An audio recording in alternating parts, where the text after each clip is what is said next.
Yesteryear. Caro Claire Burke, a tradwife influencer with millions of followers, wakes up one morning and it's not 2026 anymore.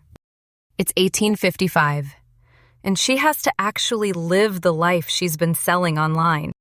That premise alone is why Yesteryear became the most read fiction book on Goodreads this year, and why Anne Hathaway bought the movie rights before it even hit shelves.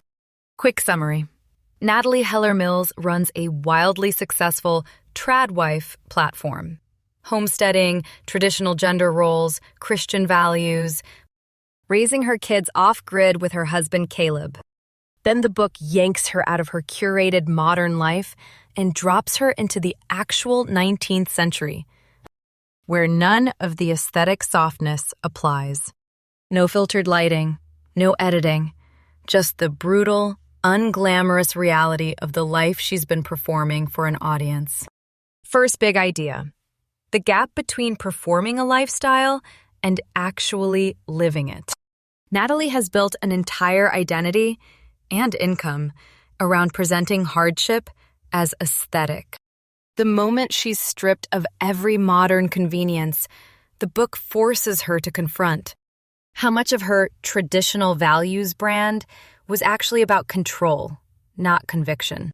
Second idea: what happens when the algorithm can't save you? In her old life, Natalie could edit a bad day into a good post. In 1855, there's no edit button. There's no audience to perform for.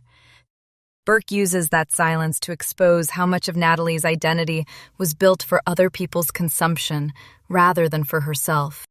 Third idea: the book doesn't let the tradwife ideology off easy. Underneath the soft lighting and homemade bread, Yesteryear is interested in how extremism can get repackaged as lifestyle content.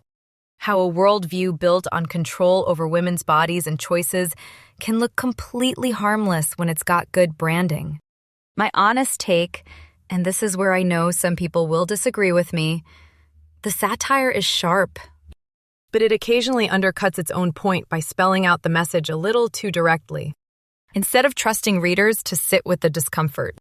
When a book is this clearly making an argument, it works better as a slow burn of dread than as commentary you can quote in a caption.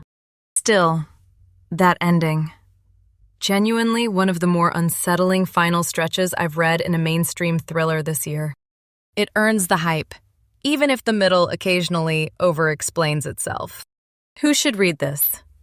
People who've ever caught themselves performing a version of their life online that's more polished than the truth, which, let's be honest, is most of us to some degree. This one connects to the channel because it's really asking an old philosophical question in a modern shell. What's left of you when nobody's watching? Like, subscribe, and next week's book goes even darker. The version of your life you post is not the same as the life you're actually living. That's The Ghost. I'm out.